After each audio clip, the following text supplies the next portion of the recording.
예, 이렇게 뵈니까 참 좋습니다. 예, 서강대학교와 저의 인연이라고 하면은 저를 정치에 입문시킨 분이 서강대학교 그리고 지금까지 저에게 정치적 멘토가 되어주시는 김종인 위원장, 서강대학교 교수 출신이시고요. 그래서 결국 가볍지만 않은 인연인 것 같습니다. 그리고 제가 지금까지 서강대에 와서 어떤 역할을 했었느냐 기억해보면은 제가 2007년도에 제가 미국에서 돌아와가지고 병역특례로 이제 병역을 하면서 한국에서 교육봉사단체를 만들었는데 배움을 나누는 사람들이라고 만들었습니다. 그런데 기억나는 거는 그때 항상 포스터 붙이러 교정에 와가지고 제가 돌아다녔던 기억이 납니다. 근데 이제 한 15년쯤 지나가지고 제가 여러분한테 강연을 하니까 격세지감이 좀 느껴지고 무엇보다도 저도 요즘 제 인생을 좀 회고해보면서 느끼는 게 있습니다. 내가 정치를 왜 하고 있지? 왜냐면 저는 그 전에 박근혜 대통령이 저를 정치에 부르기 전까지는 한 번도 정치한다고 생각해본 적이 없었습니다. 정치는 저와 다른 사람들이 해야 될 영역이고 저는 돈 많이 벌려고 벤처기업가가 되겠다는 1년만 가지고 정말 열심히 공부했던 사람이었는데 왜 이렇게 됐을까? 정치는 참 운명처럼 다가오는 것 같아요. 지금 대한민국의 그 정치인들 중에서 그 민주당에 계시면은 의원들 중에 보면은 뭐 학생운동하시다 이렇게 정치하시는 분도 참 많고 그런데 그분들하고 식사하면서 물어봐요. 제가 정치 왜 하세요? 그러면은 정말 운명처럼 다가왔다. 시위하다가 얻어맞고 욱해가지고 하는 경우도 있다라고 말씀하시는데 물론 그렇게 단순하게 표현하시는 거지만은 어떤 분은 이렇게도 말씀하시죠. 왠지 지금 여기서 내가 이걸 끊어내지 않으면은 내 자식 세대에게까지도 이런 민주화되지 않은 대한민국이 가는 것이 너무 서글플 것 같다라는 생각이 불현듯 들었다. 그런 이야기 하시더라고요. 그러니까 참 믿기지 않겠지만 왜냐하면 정치인들 여러분 뉴스에서 볼 때는 정치인들이 비리를 저지르거나 아니면 안 좋은 일이 연루됐을 때 그들 욕하면서 뉴스 많이 보시기 때문에 그런 사람들만 생각하실 수도 있겠지만 사실 정치인들은 굉장히 사명감을 가지고 그 일에 뛰어든 사람들이 많습니다. 비율적으로 봐도요. 한 300명 정도 국회의원이 있으면요. 21대 국회 말도 많고 탈도 많았지만은 정말 문제돼가지고 의원직 그만두시고 이런 분들 한 10명 정도밖에 안 될걸요. 사실은 300분의 290이면은 괜찮은 비율이거든요. 그러면 이 사람들 도대체 어떻게 모이고 어떻게 정치할까 앞으로 더 많은 관심을 가져주시면 좋겠고요. 오늘 여러분한테 이제 드리게 될 말씀 같은 경우에는 조금 정치를 바라볼 때 대한민국이 너무 지금 프로야구 경기 보듯이 보고 있는 것 같아요.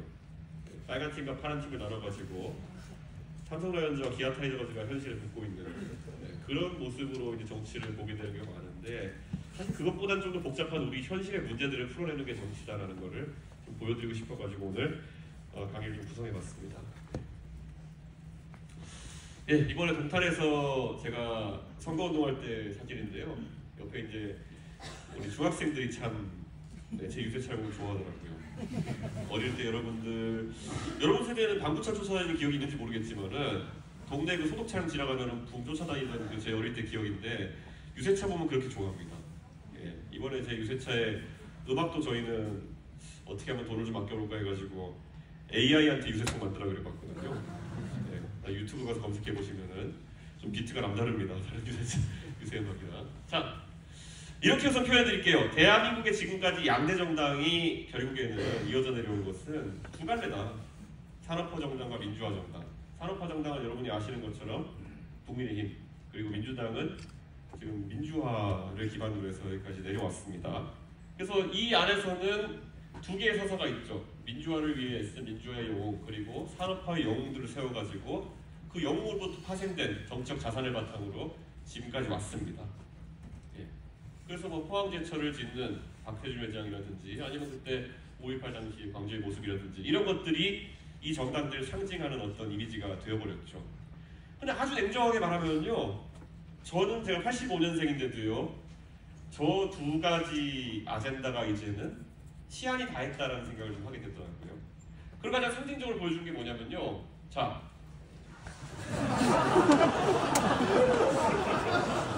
지난 대통령 선거에서 두 분을 가장 상징적으로 나타내는 사진을 제가 추려봤습니다.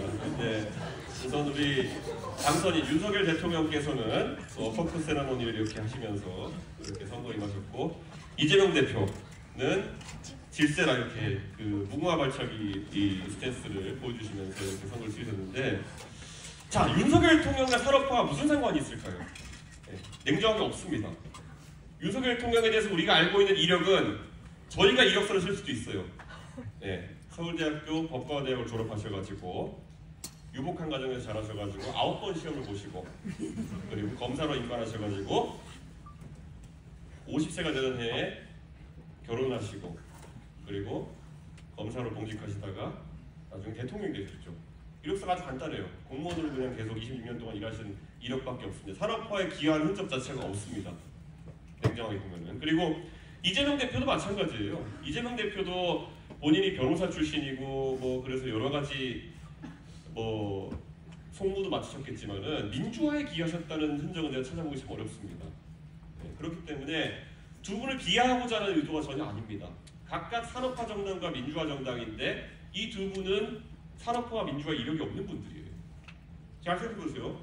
문재인 대통령까지만 하더라도요, 노무현의 친구, 그리고 문재인 대통령 당신께서도 민주화 당시에 역할을 하셨던 분이었고, 그리고 박근혜 대통령까지만 보신다 하더라도 박근혜 대통령은 어쨌든 산업화 영웅이었던 박정희 대통령의 여식이잖아요. 결국 그런 어떤 연관성이 있는 상태에서 각각 당의 지도자들이 나왔다 그러면은 지금은 진짜 맥락이 없는 거예요. 윤석열 대통령은 공정과 상식이라는 구호를 걸고 이제 당선되셨고요. 그거는 산업화와 아무 관계가 없잖아요. 그러니까 법치에 가까운 어떤 법과에 가까운 이론을 들먹이면서 나오시는 거고요. 이재명 대표는 우리가 이재명 대표의 장점을 잘 알지만은 행정가로서의 굉장히 훌륭한 능력을 보여주시는 분이에요. 그래서 시장을 하면서 돈 버는 것보다 어쨌든 돈 쓰는 데 있어가지고 굉장히 복지 정책이라는 걸 설계를 잘했다는 평가를 받으면서 지금의 자리까지 오신 분이에요. 그러니까 이 두 가지는 지금까지 민주당과 국민의힘에서 없었던 가치를 서로 새로 만들어낸 거거든요. 저는 그거를 뭐 되게 좋게 평가합니다만은 이게 하여튼간 지금 정치에 있어가지고 어느 정도 격변기가 일어나고 있다는 증거인 겁니다. 결국 이 관성을 벗어나가지고도 이 정당들이 이걸 유지해 나갈 수 있겠느냐. 우선 냉정하게 봤을 때 지금 윤석열 정부 이제 3년차가 다가가면 2년이 지났는데 윤석열 정부가 내세운 공정과 상식이라는 거는 오늘 기자회견 하셨지만은 제가 여기서 이분을 가리키면서 공정한 분인가, 상식적인 분인가 물으면 여러분의 평가가 박하게 나올 거라 생각합니다. 그래서 저는 이 가치는 지금 국민의힘의 아젠다로 결국 꽃을 피우지는 못했다. 저는 이렇게 보고요. 그럼 이재명 대표가 내세우는 그런 어떤 복지나 기본소득이나 이런 과제들 같은 경우에도 지금 우리의 재정 상황이나 아니면은 저출산이 이어지는 상황 속에서 지속 가능한 아젠다일까에 대해 생각해 보면은 저는 어렵다는 생각을 하거든요. 그러니까 결국에는 국민의힘과 민주당 둘 다 지금 아젠다 상실 상태가 온 겁니다. 우리가 집권하면 뭘 보여줄 거야가 정책적으로 전혀 보이지가 않죠. 그러니까 구호가 어떻게 됩니까? 우리에게 표를 주시면은 저 사람을 잡아놓겠습니다. 네, 이거로 귀결되는 거예요. 네, 저 사람을 감옥에 보내겠습니다가 정책의 아젠다를 대체하는 그런 구호가 된 것이죠. 우리가 진짜 이 두 분이 정말 너무 격렬한 대통령 선거를 치렀던 기억이 있는데 대장동 세 글자 말고 뭐가 남았나요 지금? 여기 혹시 계신 분들 중에서 윤석열 정부의 경제 철학을 한 문장으로 표현할 수는 있나요? 놀랍게도 윤석열 정부 3년차가 다 돼가는데 예, 한번 보시죠. 잘 모르겠습니다.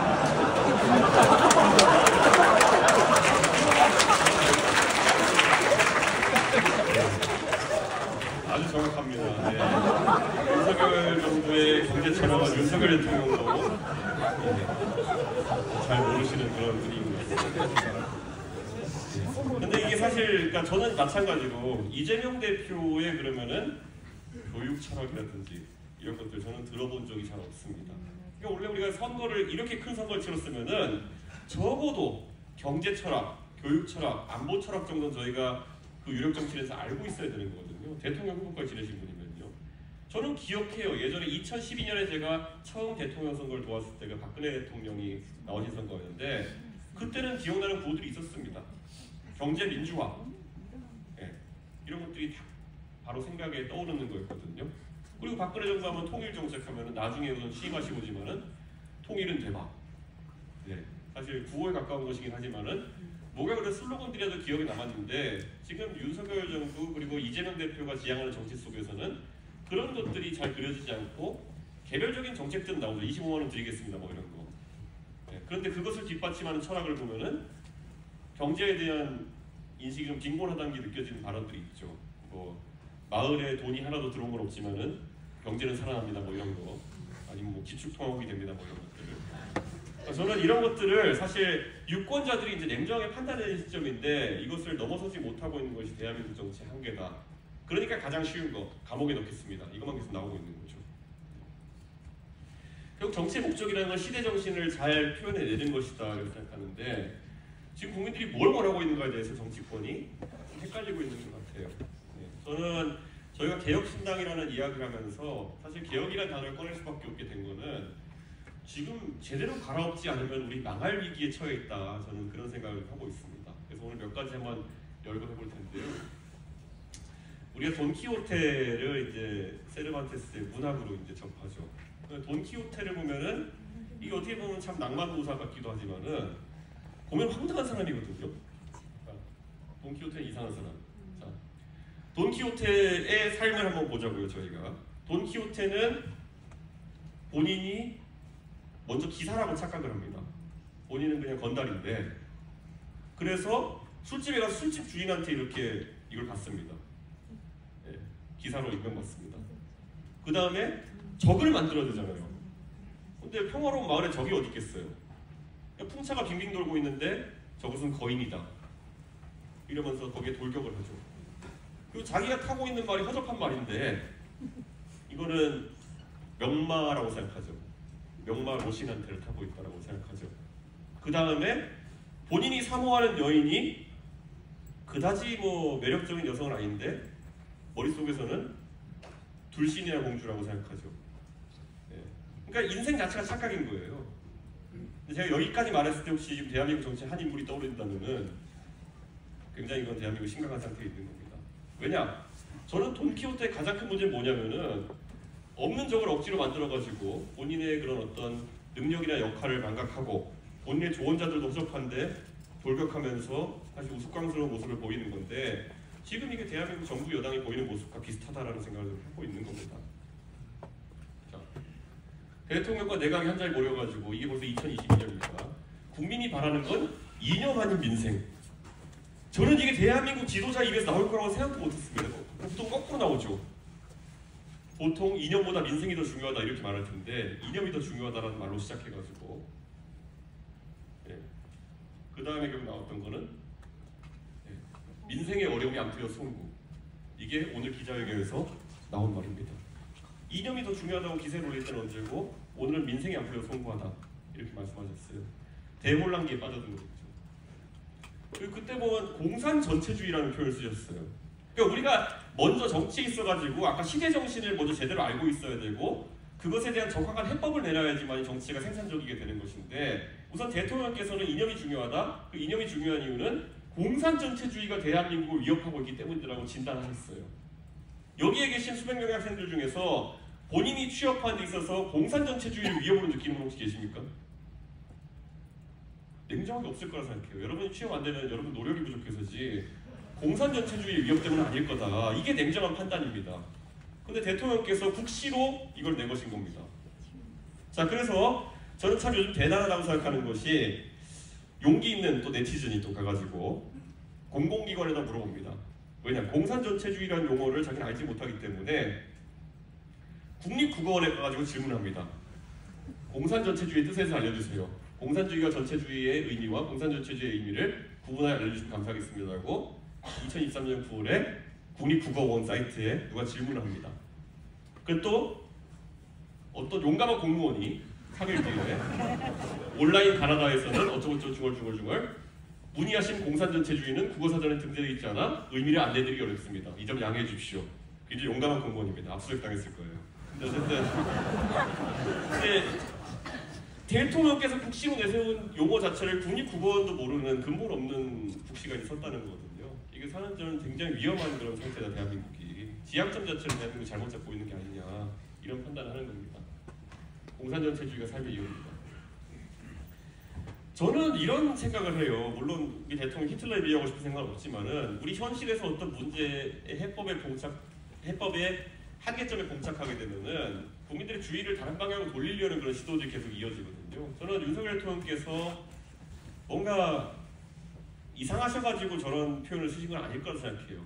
결국에는 현실에서 지금 우리가 겪고 있는 경제적 어려움이라든지 아니면 사회적 여러 가지 난제들이나 이런 걸 풀기 어려운 상황에서 다른 뭔가 먹잇감을 던지기 위해서 저렇게 쓰셨다라고 저는 보고 있는데, 사실 그래도 우리는 이제 60년생이신 윤석열 대통령과 다르게 여기 계신 분들은 뭐 90년대생 아니면 2000년생들이 있을 텐데 우리는 문제를 해결해야 되잖아요. 안 그러면 우리 삶이 이제 위험에 빠지게 되기 때문에 좀 더 생산적인 정치를 향해 다가가야 된다는 거죠. 사실 그래가지고 굉장히 희한한 용어들이 많이 예전에 나왔어요. 뭐 주이시 볼셰비즘이라고 하면은 유대인 볼셰비즘이잖아요. 근데 이건 되게 이종 간의 결합이거든요. 공산전체주의 같은 그런. 근데 이런 용어들이 항상 어떤 그런 인식을 전환하는 사람들에게서 많이 사용되는 적이 있습니다. 자, 저는 이런 얘기도 하고 싶어요. 자, 우리가 생산적인 여러 아젠다를 만들어낸다고 했는데 여기에 한번 제가 물어보고 싶어요. 대한민국에 남녀 갈등이 있다고 하는 것이 지금 이제 정설처럼 되어 있는데 남녀 갈등을 이준석이 만들었나요? 왜냐면 저는 그렇다면 제가 대단한 사람이라고 생각해가지고. 그러니까 저는 이거를 제가 왜 말하냐면요. 이미 2017년에 국민일보에서 한번 조사를 했어요. 대한민국의 가장 중요한 사회 갈등이 무엇이냐를 조사를 했거든요. 우리 보면 역사적으로 지역 갈등 있죠. 네. 그 다음에 경제적 계급 갈등 있겠죠. 그런데 그때 이미 2017년에 이미 많은 사람들이 20대에서는 성 갈등을, 그 당시 젠더 갈등 중에 성 갈등을 1위로 꼽았었어요. 근데 이게 무슨 의미일까에 대해 가지고 정치권이 인식하는 게 좀 늦었던 거죠. 그래서 2018년쯤 되면서부터 그때부터는 여러 가지 사건들이 발생하면서 이게 터져버리게 됩니다. 갈등이 잠재하고 있다가 우리가 잘 아는 강남역 사건, 뭐 이수역 사건, 뭐 해화역 사건, 다 사건자가 붙은 것들이 막 터지기 시작하면서 이것이 이제 공론화가 되는 거죠. 그리고 그때 라디오 나가가지고 물어보니까 답했던 이준석은 어느새 이제 젠더 갈등의 선두주자로 돼가지고 이렇게 이 분야를 다루게 됐습니다. 사실 전 젠더 갈등에 잘 몰라요. 예, 저 원래 컴돌이거든요. 저 컴퓨터공학과 출신이거든요. 제가 젠더 갈등에서 뭘 알겠습니까?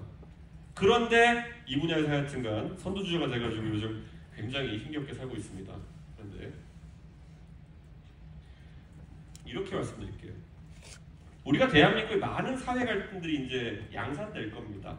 왜냐? 우리가 이제는 아까 말했던 것처럼 경제적인 면에서나 아니면 민주화의 면에서나 이런 것들은 이제 어느 정도 성취가 이루어졌다고 보는 시각이 맞아요. 우리나라는 정치 민주화 상당 수준으로 이룩한 나라고요. 경제적으로도 상당한 풍요를 이룩한 나라입니다. 그럼 그 다음 단계에서 자연스럽게 나오는 것이 정치에서 여러 가지 사회 문제를 다룹니다. 미국도 어느 정도 그 두 가지가 완성된 다음부터는요. 나머지 정책에 대해서는 다 의견이 수렴하고 남은 거는 결국 낙태에 관한 관점이 어떠냐 이런 것들. 아니면 인종 갈등에 대한 부분이라든지 그런 것들이 남아가지고 이제 아니면 BGLT에 대한 어떤 개념이라든지 차별에 대한 문제라든지 이런 것이 남아가지고 정치권에서 논의가 되고 유권자도 그에 따라 가지고 투표를 하는 그런 시대가 오는 거거든요. 대한민국도 그게 왔어요 이미. 대한민국도 그게 왔고 젊은 세대에게 이미 그게 왔는데 사실 오늘 대통령께서 주옥 같은 말씀을 많이 하셨는데 그 주옥 같은 말씀 중에서 젊은 사람들 중에서 특히 20대 남성 같은 경우에는 한 단어만 주목하더라고요. 대통령께서 이번에 저출생부라는 걸 만들기로 하셨다. 근데 용어의 의미 부여하죠. 저출산이라고 하느냐 저출생이라고 하느냐. 근데 이런 게 뭐냐면 어떻게 보면은 PC주의라는 것도 나중에 제가 또 얘기하겠지만은 결국엔 대한민국의 이제 젊은 유권자들은 이런 부분 하나하나에 민감하게 반응하기 시작됐다는 거고 정치권도 그걸 알아야 된다는 거죠. 근데 지금까지는 이런 것들이 잘 이루어지지 않았죠. 자, 우선 최근 들어서 많이 등장하게 된 이준석의 등장과 함께 굉장히 많이 사용되게 된 혐오라는 단어에 대해서 한번 생각해 보자고요. 예, 이준석은 거의 뭐 혐오주의자의 원상처럼 돼 있습니다. 근데 여기서 만약에 사회과학을 배우신 분들 이런 분들이 있다면 혐오의 정의에 대해 가지고 한번 혹시 이야기할 수 있는 분들 있나요? 혐오나 차별을 얘기할 때 혐오를 하려 그러면요 기본적으로 우리가 보통 스테레오타이핑이라고 하죠. 싸잡기가 선행돼야 됩니다. 예. 나는 이준석이 싫어. 이건 거를 갖고 우리가 혐오로 하기 좀 어렵습니다. 나는 이준석이 한국 사람이라서 싫어. 이렇게 되면은 한국인에 대한 혐오가 되는 겁니다. 그건 한국인이라고 싫어하는 거니까요. 다른 게 아니라. 자, 그럼 여기서 그걸 또 연수 문제를 풀어가지고 제가 그럼 분명히 했던 말은 뭐냐면은 저는 전장현이 지하철을 막고 시위하는 것은 잘못된 방식이라고 생각합니다. 라는 문장을 가지고 제가 적어도 미국에서 배웠을 땐 이건 혐오의 요소가 전혀 없어요. 예. 왜냐? 저는 보수 안보단체가 지하철을 막아도 저는 싫거든요.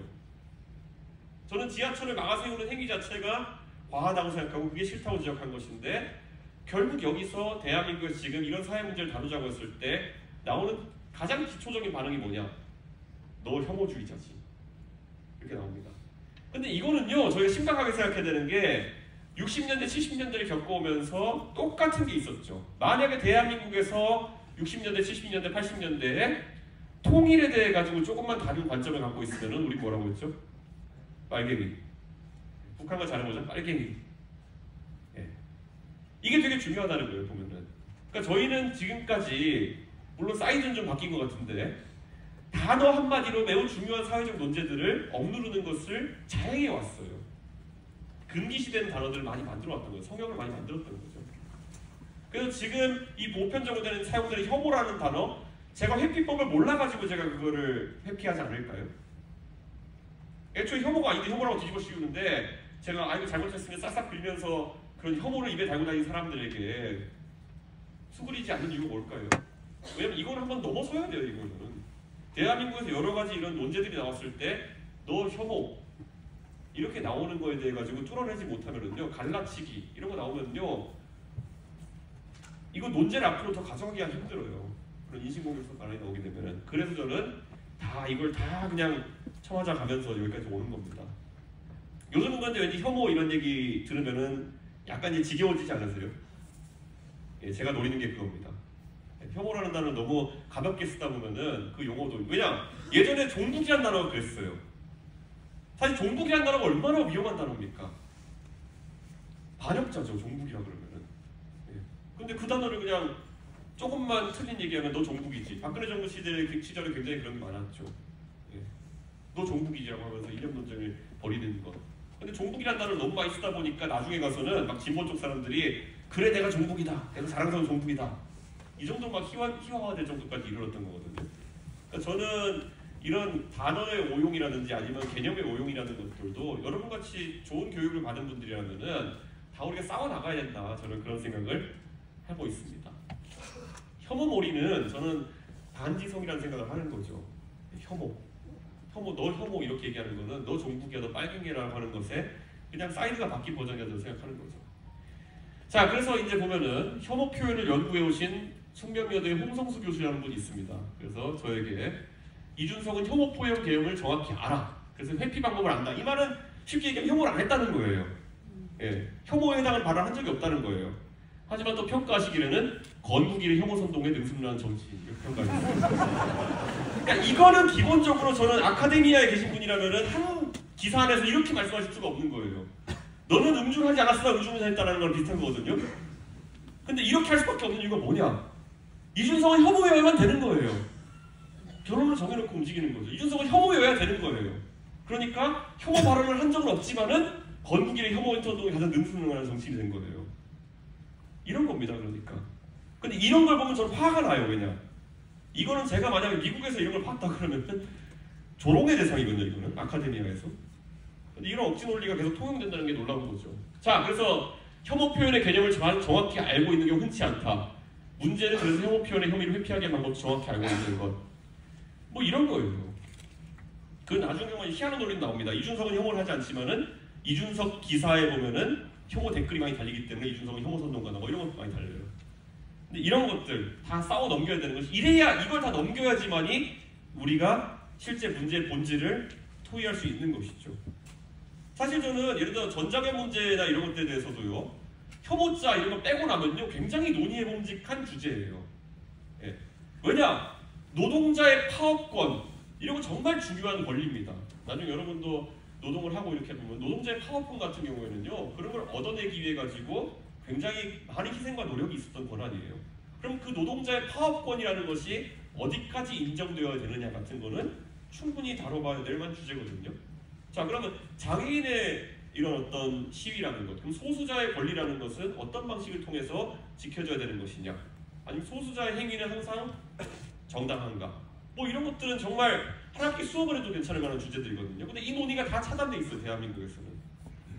소위 소수자나 약자로 분류된 사람에 대해 가지고는 언급하는 것 자체가 혐오로 지목되기 때문에, 그러다 보니까 지금 상황에서는 장애인 단체들 간에서도 갈등이 생기는 겁니다.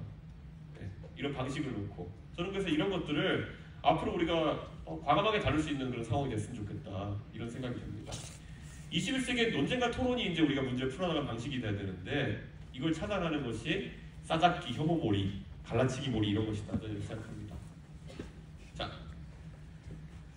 자, 이런 겁니다. 저는 이제 윤석열 총리께서 개혁을 얘기하실 때마다 저는 좀 안타까운 게 있어요. 대통령께서 이제 본인은 평생 이제 수사를 하셨던 분이다 보니까 잘하는 방식으로 이제 풀어나가려고 하시는 것 같아요.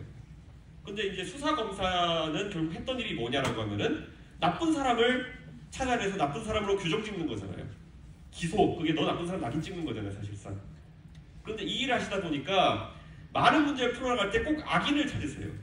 대한민국의 문제들 중에서 선과 악이 존재하기 때문에 악을 박멸하면은 그 문제가 풀릴 것이야 라고 하는 접근법을 갖고 계세요. 저는 그렇게 보지 않거든요.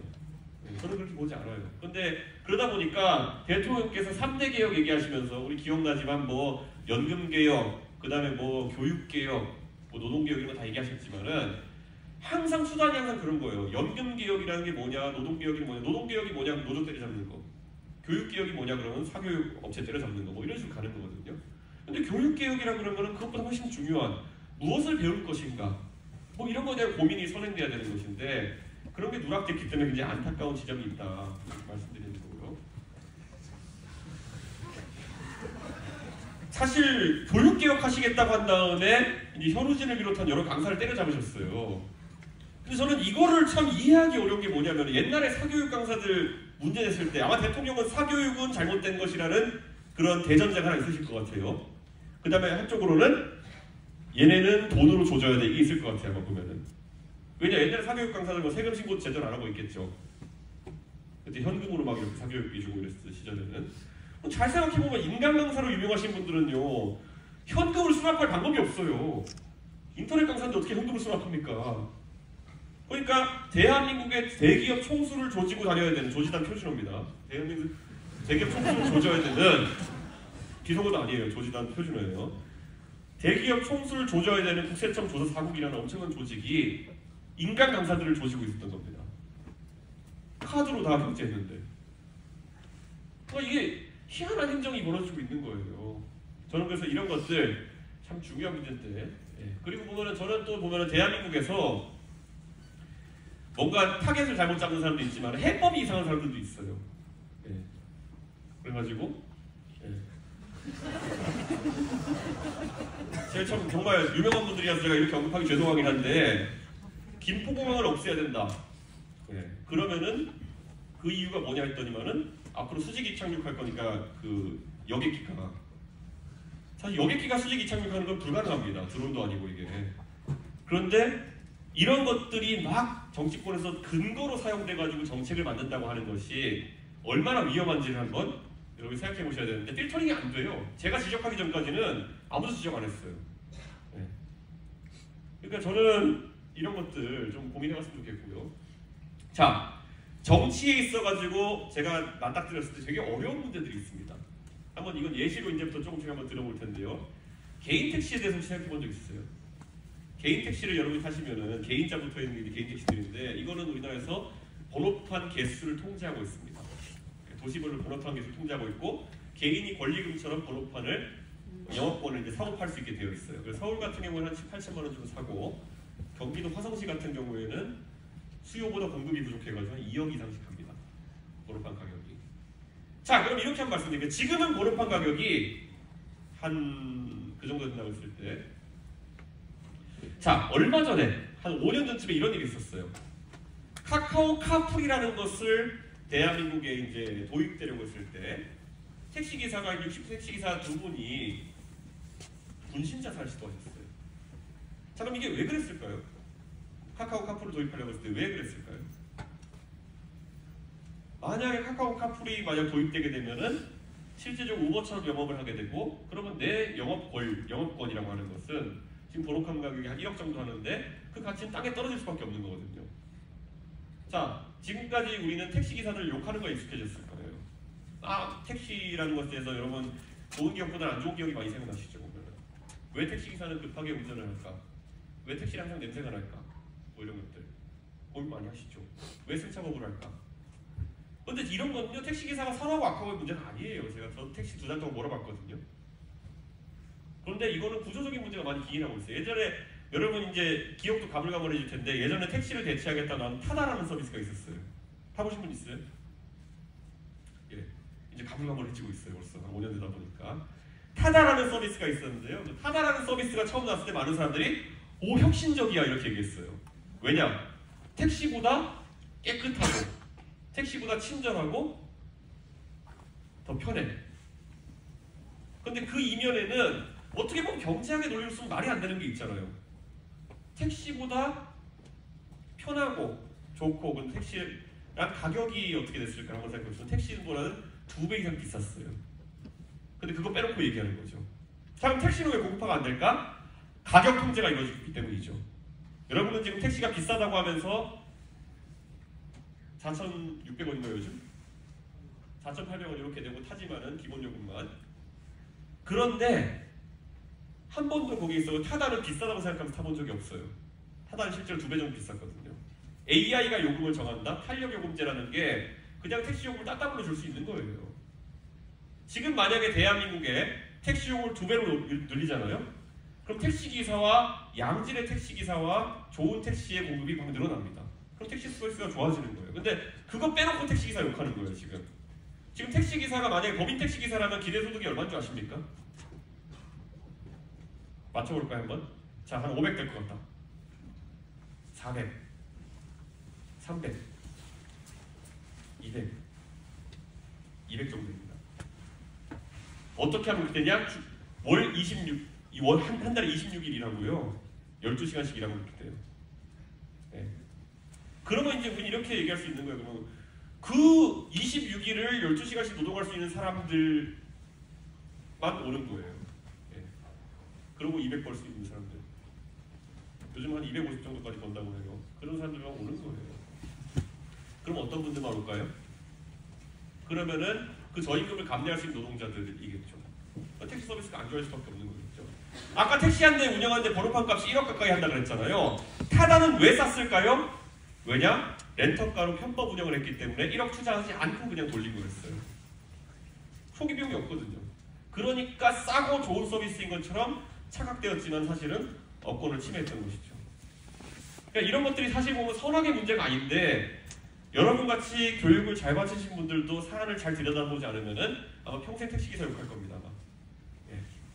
근데 이런 것들이 굉장히 사회문제 풀어가는 데 중요한 거고요. 제가 한번 이 문제 한번 던져볼게요. 아까 택시기사가, 개인 택시기사는 그러면은 한 달에 한 4,500 갑니다. 예. 그럼 그 정도기 때문에 업권이 가격이 1억 정도 하는 거예요. 그럼 제가 이거 하나 물어볼게요. 만약에 자율주행 택시라는 것이 등장한다. 그러면 우리는 개인 택시기사한테 자율주행 택시 업권을 인정해줘야 될까요? 말까요? 인정해줘야 된다. 인정해주면 안 된다. 한번 생각해보세요. 지금 택시기사가 그냥 돌아다니면서 일해가 4,500 버는데 무인 택시가 만약에 돌게 되고 그 업권을 인정해주면은 먹지도 마시지도 않고 택시가 돌아다녀요.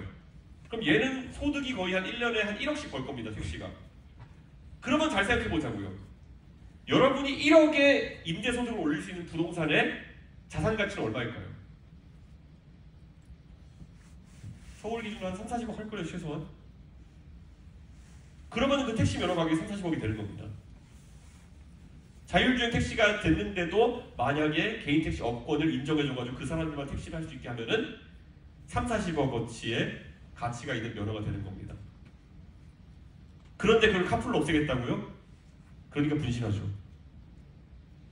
이런 게 대한민국의 현실입니다. 지금 이런 문제들을, 복잡한 문제를 풀어나가야 되는 게 정치인데 다들 묻어주죠. 왜냐? 이거 풀 수가 없어요. 여러분이 택시기사 생각해보세요. 가지고 있으면 3, 40억 되는 건데 뺏어가면은 아무것도 아닌 게 된다? 그럼 경렬 저항해야죠. 의정 갈등 이런 거는 아무것도 아니에요. 그렇게 보면은 대한민국에는 무수한 지경의 현재 갈등이 내재되어 있는데 정치권이 안 건드리죠. 왜냐 답이 없으니까. 예, 골마 터질 때까지 기다리는 거죠. 그러니까 분신하시죠. 그러니까 개혁신당은 이런 것들을 과감하게 건드리겠다고 계속 얘기를 하고 있는 거죠. 자, 보세요. 여기 혹시 22사단 갔다 오신 분 있나요? 예. 저기가 엄청난 곳인데 강원도 동해안 가보면은 거기에 철책 쳐 있고 이런 데인데 해안선이랑 그 부대 그 휴전선까지 해가지고 거의 100km 가까운 곳을 방어해야 되는 사단이에요. 그러니까 저기는 방어가 불가능해요. 예. 그래서 22사단장 가면은 잘리는 게 일이에요. 노크하고 기술하지 않나, 넘어서 기술하지 않나, 북한군이 뛰어들고 난리 나요. 자, 100km에 달하는 경계고요. 근데 이런 것들을 우리는 맨날 욕하죠. 예. 그 뉴스 보면은 자극적으로 뉴스 보도되면은 군 기강이 해이해졌다. 어떻게 10,000명이 100km를 지켜요? 예. 그게 불가능하죠. 그거는 서울에서 대전까지, 서울에서 한 천안까지 구간을 10,000명이 지킨다는 건 어떻게 가능합니까? 그게? 그러니까 불가능한 걸 시켜놓고 지금 욕하는 게 대한민국 일상이 된 거예요. 봤을 때는. 이거 한번 고민해 보신 적이 있나요? 지금 대한민국의 복지체제 중에서 우리가 뭐 재설계한다고 생각했을 때 고민해 봐야 될 것도 있어요. 여러분 대한민국의 치과를 갈 때 보면은 되게 희한한 서비스가 있어요. 여러분 스케일링이 거의 공짜인 거 아시죠? 근데 스케일링은 따지고 보면 치석 제거는 굉장히 고급 서비스인 것 같은데 왜 그거를 거의 공짜에 갖게 해놨을까요? 혹시 생각나는 거 있어요? 네. 의료보험 때문에 왜 그렇게 할까요? 보편적 복지 그런 것보다는 약간 선제적 보험 치료를 노리는 거예요. 무슨 말이냐면 여러분 웬만해서는 여러분 삶에서 자각하기 전까지 내가 실제로 아픔을 느끼기 전까지 치과 가는 사람 거의 없잖아요. 예. 그런데 보험 스케일링에 싼 맛에 끌려가지고 내가 만약 가가지고 치과의사 앞에서 입을 벌린다. 스케일링 받으러 갔는데 치과의사가 딱 봤더니만 너 썩었어 이렇게 얘기하면은 긁어내기만 해도 치료가 되겠죠. 근데 여러분 자각해가지고 만약에 가가지고 보험 치료를 받으면은 떼우고 씌우고 별거 다 하면 몇십만 원씩 나가겠죠. 그러니까 결국 보험 스케일링의 장점은 뭐냐면요. 가가지고 입 벌리고 치과의사에게 주기적으로 입을 벌리라는 거예요. 그러기 위해서 미끼 상품을 넣어놓은 거죠. 근데 꽤 대한민국 치과 보험 재정에 도움이 되는 제도예요. 그런 것처럼 생각을 잘해보면요. 돈을 오히려 쓰면서 또는 복지를 확대함으로써 오히려 전체 복지 비용이 줄어드는 것을 설계할 수도 있는 거예요. 이런 걸 이제 우리가 몇 가지 고민해 봐야 된다는 거죠. 자, 이번에 대통령께서 기초연금을 40만 원으로 늘리겠다. 어르신들에게 드리는 기초연금 40만 원 늘리겠다는 말을 했는데요. 엄청나게 많은 재정이 들어가는 겁니다. 몇십조 더 들어갈 거예요. 근데 이것도 저는 아직까지 추계한 걸 정확히 보지 못했는데 한번 돈이 많이 나간다 이제는 생각해볼 관점도 있어요. 자, 일례로 우리가 항상 어른들 폐지 줍는 노인 이런 거 많이 보잖아요. 예. 노동력이 있어가지고 제가 봤을 때는 최저임금보다도 못한 생산성을 가지시는 분들이 선택할 수 있는 직업 중에 하나가 뭐냐면은 폐지 수집을 해가지고 킬로그램 단위로 돈을 받는 거겠죠. 근데 이거 생각해 보시면요, 이게 그럼 대한민국 전체의 재정 상황을 봤을 때 플러스 행동일까 마이너스 행동일까요? 뭐냐? 폐지를 통해 가지고 한 달에 뭐 3, 40만 원 버신다고 했을 때, 그렇게 해서 1년에 한 4, 500만 원 버신다고 했을 때, 혹시나 이분이 리역하게 해서 끌고 다니시다가 의료보험으로 이것보다 더 지출하는 상황이 생기지 않을까? 라는 생각도 해봐야겠죠. 솔직히 하루에 몇백 킬로그램씩 끌고 다니시면은 저 같아도 관절이 좀 이상해질 것 같아요. 근데 사실 이런 것들이 많이 되고 있기 때문에 어떤 사람들이 이렇게 주장해요. 노인에 대한 복지를 강화하는 것이 오히려 의료보험 재정에 있어가지고 불필요한 비용 손실을 줄일 수도 있다. 이런 얘기를 하는 것도 있어요. 그러니까 결국엔 복지라는 것도요. 어떻게 설계하냐에 따라 결과가 좀 다르게 나올 수 있다. 그래서 이런 것들도 우리가 고민해봐야 된다는 거죠. 무조건 돈을 아끼는 것이 능사가 아니다. 이런 얘기를 예를 든 거죠. 자, 축소사회가 이제 시작됐습니다. 축소사회. 예. 21대 국회의원이셨던 홍성국 민주당 의원님이 이걸 계속 주장해 오셨는데 저는 거의 공감합니다. 대한민국이 지금 이제 팽창기에 숙소기로 들어왔다. 이건 알고 계시잖아요. 근데 그럼 뭐가 달라질까 한번 생각해 봐야 되는 거예요. 자, 우선 여기 2000년생 있으세요? 2000년생 남성, 2004년생 여성 있어요. 2003년생 여성. 아직 대학 안 왔겠구나. 2004년생. 왔나? 왔네요. 2004년생 보니까. 자, 제가 이 질문 드린 이유가 뭐냐면 대한민국은 지금까지 건국 이래로 남성과 여성의 평균 초혼 연령이 약 2.8세, 2.9세, 2.8세, 3세 정도 차이 나는 상태로 계속 이렇게 흘러왔습니다. 왜 그럴까요? 군대 때문에. 당연하죠. 그래서 남성과 여성의 사회 진출 연령이 보통 2년에서 3년 정도 차이 나다 보니까 2.8세, 2.9세, 2.8세 이 정도 차이 납니다. 재혼 연령은 왜 더 벌어지는지 모르겠어요. 하여튼간 이렇게 됩니다. 자, 여기 재밌는 통계 한번 보여드릴게요. 2000년생 남성들, 자 보세요. 2000년생 남성이 33만 2천 명 태어났습니다. 그리고 2004년생 여성이 22만 7천 명 태어났습니다. 33만 대 22만이에요. 위에 2003년생은 또 23만 대 33만이에요. 무려 3대 2의 성비입니다. 초혼 연령 기준으로. 그 말은 2000년생 남성의 3분의 1은 결혼할 가능성이 없습니다. 통계가 보여주잖아요. 11만 명은 초혼 연령 대비로 봤을 때 여러분이 결혼할 대상이 없습니다. 과장하는 것도 아니고 통계 그대로입니다. 그 말인즉슨 앞으로 2000년생 남성과 2003년생 4년생 여성은 3대2의 비율로 모든 곳에 맞닥뜨릴 겁니다. 결혼시장, 취업시장 등등등등. 자, 그러면 여기서 한번 생각해보자고요. 자, 우선 결혼 불가이신 2000년생 남성분들 생각하시기에 무슨 해법이 있을까요? 국제결혼. 언뜻 들으면 맞는 얘기 같지만은 그럼 국제결혼하면 우리가 보통 접근하는 국가가 베트남, 라오스 뭐 이렇게 되는데요. 베트남에서 만약에 우리가 11만 명 정도 되는 여성이 한국으로 넘어와서 국제결혼을 하게 된다 그러면은 그건 솔직히 제2차 베트남 전쟁이 나와도 할 말이 없습니다. 우리가 베트남 남성 입장에서 무슨 대재앙입니까 그게? 그거는 현실적이지 않아요. 어느 정도는 해결될 수 있겠죠. 한국 남성이 나갈 수도 있겠죠. 근데 어쨌든 빨리 나가셔야 돼요. 나가는 것도. 2000년생이 벌써 25이잖아요. 이제 한 3년, 4년 뒤면 이게 결혼시장에서 펑펑 터질 텐데 대한민국 정치인 중에 이 얘기하는 사람 있나요? 저 말고? 없죠. 왜냐하면 4, 5년 뒤에 은퇴할 정치인들은 무시하고 하는 게 답이니까. 저는 앞으로 한 20년 뒤에 정치하고 있을 것 같은데 이 문제 해결 안 하고는 대한민국 사회가 엄청난 혼란에 빠질 거라 생각하거든요. 11만 명이 1년에 결혼 못하는 사회가 있다? 폭동이 나도 할 말 없는 사회입니다. 그거는. 이 문제는 아무도 얘기 안 하잖아요. 사실 저도 답이 별로 없기도 하고요. 그래서 이 문제 계속 고민하고 있습니다. 자, 그런데 생각보다 또 이상하잖아요. 취업 시장에서 3대2의 비율을 만나게 되는데 3대2의 비율로 2000년생과 2003년생 만나게 될 겁니다. 같은 시기에 졸업할 테니까요. 그런데도 대한민국 여성계는 끝없이 얘기하는 게 뭐냐면 남녀동수입니다. 남녀동수. 성비는 현실의 3대인데 1대1로 뽑으면은 공정입니까? 불공정입니까? 라고 생각하는 분도 있고 그래도 공정이라고 생각하는 분도 있겠죠.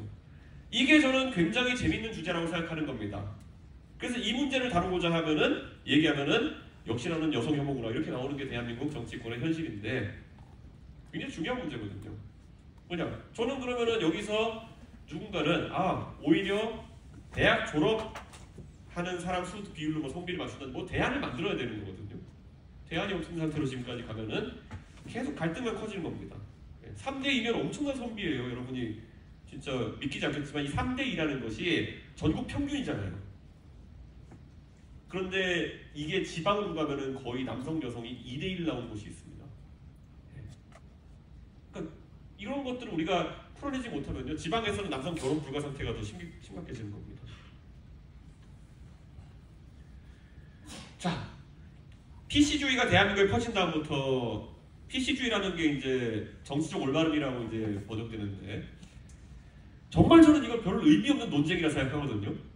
근데 여기서 많은 분들은 용어 하나에서 지적 우월감을 찾으시는 분들이 있다 생각해요. 내가 이 말을 쓰면 왠지 뭐 좀 아는 사람이고 원래 쓰던 대로 표현을 쓰면은 뒤처진 사람이고 이런 느낌을 갖는 경우가 있는 것 같은데 옛날에 이런 거 있잖아요. 장애인 대신에 장애우를 쓰자 뭐 이런 거.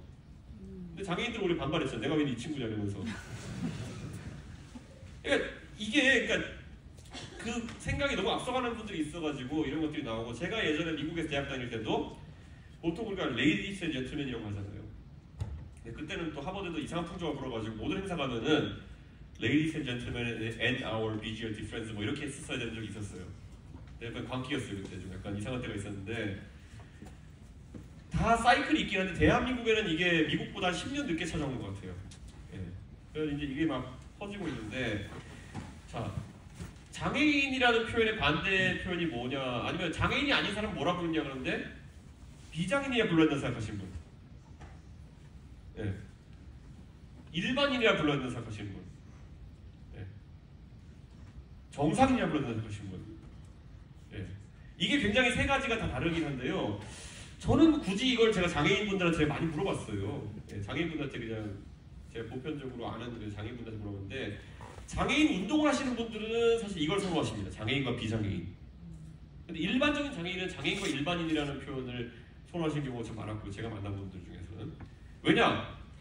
일반인이라는 표현에 대비된 장애인이라는 거에서 자기들은 차별적인 대우라는 느낌 받지 못했다라는 얘기를 많이 하세요.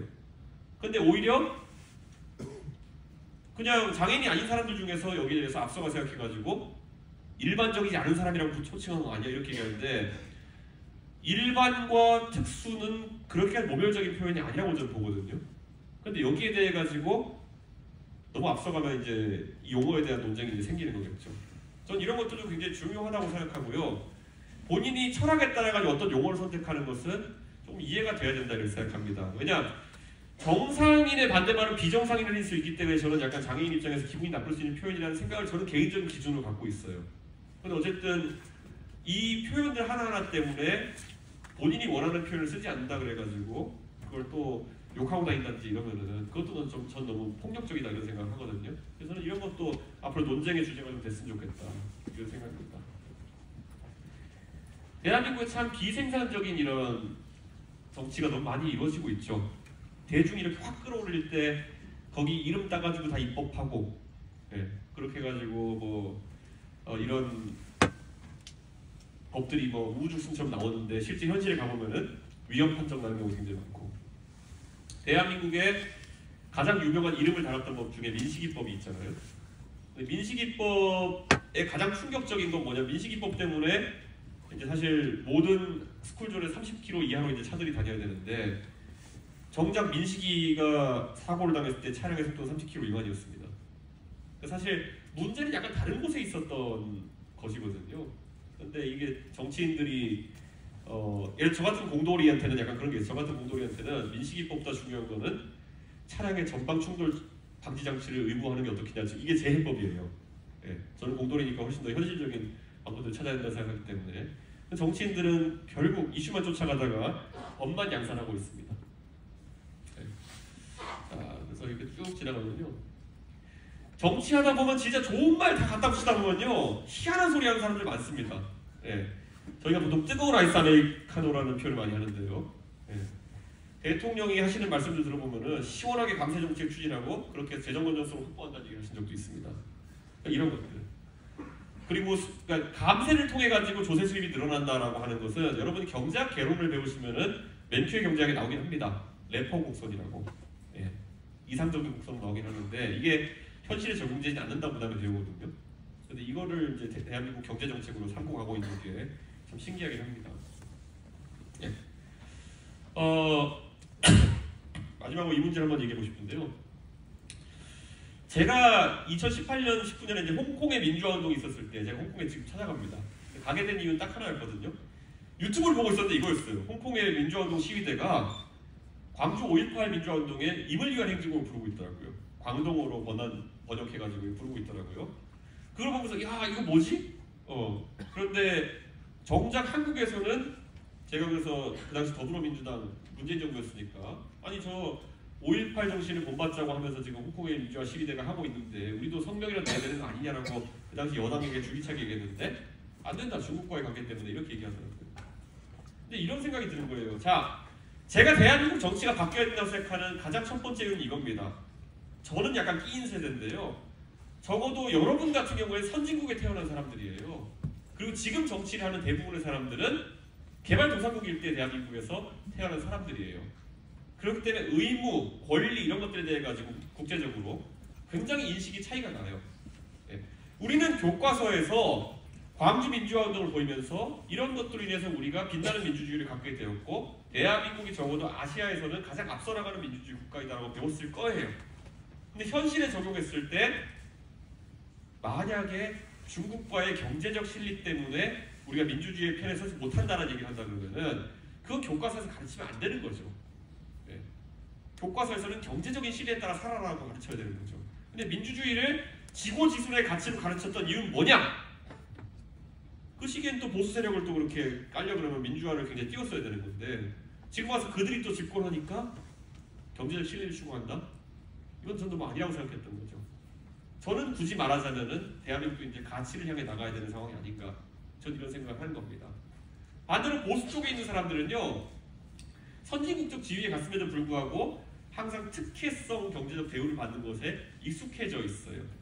예를 들어 환경 규제나 아니면은 기후 변화 이런 것에 대해 가지고 보수는 계속 예외 판정, 열외 판정을 받으려고 그래요.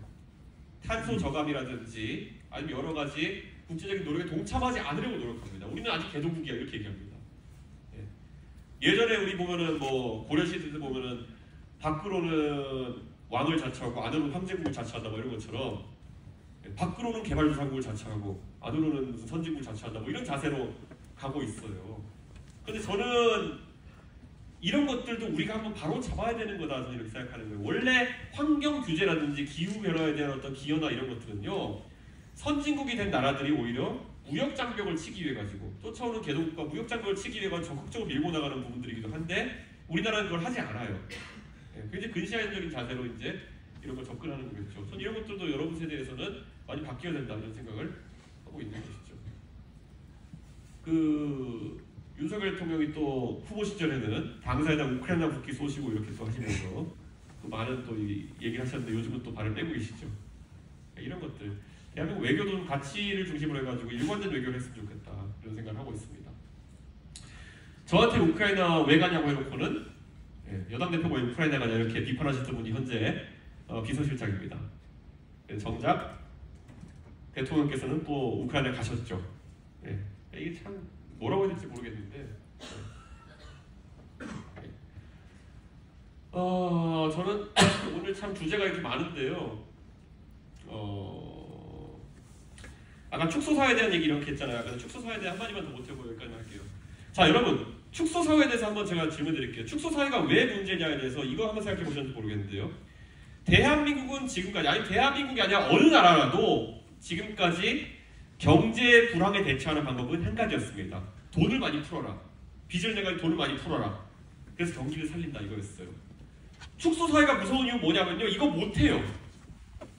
자 한번 생각해 볼게요. 자 이렇게 할게요. 자 인구가 늘어나는 상황 속에서는 우리가 느끼게 되는 이자율이 되게 작습니다. 뭐냐면 지금 우리가 100원을 빌려요. 그럼 이자율이 110이라 하더라도요, 나중에 인구가 110만큼 늘어나게 되면 나는 이자를 안 내고도 사실상 돈을 빌려 쓸 수 있는 겁니다. 갚을 사람이 많아지니까. 보세요. 이자율이 마찬가지로 우리가 100을 빌렸는데 나중에 인구가 50으로 줄어요. 그러면 거의 200% 가까운 비용을 내야 되는 겁니다. 그러면 지금부터 우리가 겪게 되는 상황은 뭐냐면요, 경제 불황이 닥쳐도 우리는 돈을 빌릴 수가 없어요. 빌리면 엄청난 이자 부담을 해야 되는 겁니다. 그게 이미 들이닥친 변화예요. 그래서 지금 우리는 이 상황 속에서, 인구 문제 속에서 한번 경제 불황이 닥치게 되면은 한없이 나락으로 갈 수밖에 없는 구조예요. 근데 이 문제에 대해 가지고 사람들이 별로 고민하지 않잖아요. 지금 빚낼 수 없는 구조에 대해 가지고. 그런데 차기 대통령을 노리시는 야당 대표께서는 너희에게 25만 원을 하사하겠다. 그거 나중에 갚으려고 그러면은 인구가 줄으면 50만 원씩 부담해야 될 수도 있어요. 너희에게 25만 원 하사하겠다. 나는 하겠다는데 쟤네는 안 하겠다고 하잖아. 그러니까 내가 착한 사람, 쟤네 나쁜 사람. 이걸 하고 싶으신 거예요 지금. 그분은 그렇게 해가지고 10년 정도 정치하시다 가겠죠. 저는 그런데 저나 개혁신당의 80년대생 정치인들 같은 경우에는 20년, 30년 뒤에 그 폭탄을 맞겠죠. 저는 그러니까 이런 정치 현실에 대해 가지고 여러분들이 개입하셔야 되고, 개입하는 가장 적극적인 방법은 투표하고 그리고 공약을 세세하게 살피는 겁니다. 왜냐? 저는 20년 뒤에 정치 그만둘지 모르겠지만은 여러분은 30년, 40년 뒤에도 아마 그 폭탄을 떠안아야 될 거거든요. 그렇게 생각하시면 돼요. 여러분이 지금 받는 25만 원은 나중에 여러분한테는, 저한테는 50만 원의 부담, 여러분한테는 100만 원 이상의 부담이 될 겁니다. 근데 그게 어찌나 당장 발이 얼어붙은 분들에게는 언발의 오줌 누기가 되게 효과적으로 보이겠냐는 거죠. 그래서 참 정치하는 사람이 풀어나가기 어렵겠지만은 적어도 이런 부분을 제가 오늘 여러분에게 던지는 거는 개혁신당은 좀 그런 부분에 있어서 표 떨어지더라도 그래도 고민을 해보겠다라는 취지에서 말씀을 드리고 있는 겁니다. 예. 사실 어벤져스 이런 거 보면 타노스의 고민, 인구를 반으로 줄인다 이런 것들 굉장히 철학적인 고민이거든요. 왜냐면 그만큼 대한민국이 지금 축소 사회로 가고 있고 자원은 부족해지고 그 상황에서 어떤 해법을 내놓을 것이냐. 영화에서는 그렇게 표현했지만요. 저는 우리가 고민해야 될 문제다 이렇게 보고 있습니다. 예. 마지막으로 화장실 논쟁 같은 거 한번 볼까요? 예전에 젠더 이슈에서 가장 팍 터졌던 게 뭐냐면 강남역에서 어떤 여성이 어떤 사람에 의해 가지고 무차하게 살해당한 사건이 있었습니다. 강남역 살인 사건인데요. 강남역 살인 사건은 강남역에 있는 수노래방에서 그 화장실에서 발생했습니다. 그래서 대한민국 여성계가 여성의 안전을 우려하는 상황 속에서 제시했던 해법이 뭐냐면은 남녀 화장실 전부 다 분리해라 이렇게 얘기했습니다. 그래서 그걸 입법해달라고 막 얘기했었어요. 그 남녀 화장실을 분리하자는 것이 그래서 그 당시에 여성계 진보계 주장이어가지고 정치권에 많이 투영됐었는데요. 사실 그렇게 할 수 있죠. 그런데 나중에 경찰 조사를 통해서 밝혀진 내용은 그냥 미친 사람이었다 뭐 이런 건데 저는 화장실을 분리한다고 해서 얼마나 그게 막혔을지는 모르겠지만 어쨌든 그렇게 주장해서 계속 이게 나왔습니다. 그런데 저희가 이제 봐야 될 게 뭐냐면은 나중에 또 진보 진영에서 또 젠더나 이런 이슈들, 소수자 이슈에 이렇게 민감하신 분들은 이런 얘기 하셨어요. 화장실이 있어가지고 그러면은 성소수자는 어떤 화장실에 가야 되느냐. 여기서 그냥 한번 조사를 한번 해볼까요? ан케이트 조사를. 자, 제가 몇 가지 카테고리 얘기할 텐데 그냥 손 한번 들어보시면 돼요. 남성인데 성전환 수술을 받아서 여성이 되신 분은 어느 화장실 가야 될까요? 남자 화장실, 여자 화장실. 그러면 남성인데 본인은 성전환 수술 받지 않았지만은 여성이라 생각하는 분들은 어딜 가야 될까요? 자, 남자 화장실, 여자 화장실. 그러니까 여러분은 판단의 기준이 명확한 것 같아요. 여러분은 그냥 성기의 모양을 보고 판단하시는 것 같아요. 그러니까 성범죄는 성기의 모양에 의해서 결정된다. 합리적인 의견입니다. 그런데 어떤 사람들은 성범죄는 내가 어떤 성별에 끌리냐에 따라 가지고 생긴다라고 보기도 해요. 그러면은 약간 접근이 달라질 수 있겠죠. 내가 어떤 성별에 끌리냐에 따라 가지고 성범죄 대상이 바뀔 수도 있는 거겠죠. 그러면 조금 판단이 달라질 수도 있다는 생각을 하긴 합니다만은 그럼에도 불구하고 보통 대한민국에서는 성기의 모양으로 판별합니다. 근데 저는 이런 말씀 드린 게 뭐냐면은 그럼 이 논쟁 같은 게 이제 보면 계속 하다 보면요. 양성애자는 어디 가야 될까요? 남자 화장실, 여자 화장실. 화장실 가지 말까요? 이런 겁니다. 그렇게 되면 결국 나오는 얘기가 뭐냐면은 진보 계열에서 많이 나왔던 일부 진보계 나왔던 게 성중립 화장실을 만들자는 거예요. 유니섹스 화장실이라는 거예요. 남성이든 여성이든 하나의 화장실 갈 수 있는 거 아니냐. 자, 유니섹스 화장실 찬성하시는 분, 반대하시는 분. 신기하잖아요. 여러분은 비행기에서 유니섹스 화장실 많이 가시잖아요. 평소에 많이 집에 남성용 여성용 화장실 따로 두고 계신가요? 아버지 화장실, 어머니 화장실? 가족은 좀 다르다고 생각할 수 있겠죠. 그런데 우리는 사실 이런 논쟁 같은 것들이 사실 꽤 의미 있는 논쟁을 해보다 보면은 이게 맞고 틀린 답이 없는 논쟁이거든요. 근데 우리는 뭔가 하나 정해야 되는 거예요. 근데 이런 논쟁들 같은 것들도 뭐 사회에서 한번 해보는 게 재밌겠다. 저는 이런 생각을 합니다. 그래서 뭐 또 성전환이 싫다고 또 누가 기고를 해요. 그래서 또 좀 보면 다 납득이 갑니다. 근데 이런 의견들이 나오는 것이 저는 대한민국의 젊은 세대가 앞으로 논쟁을 이어나가는 방식이 아닐까. 저는 그런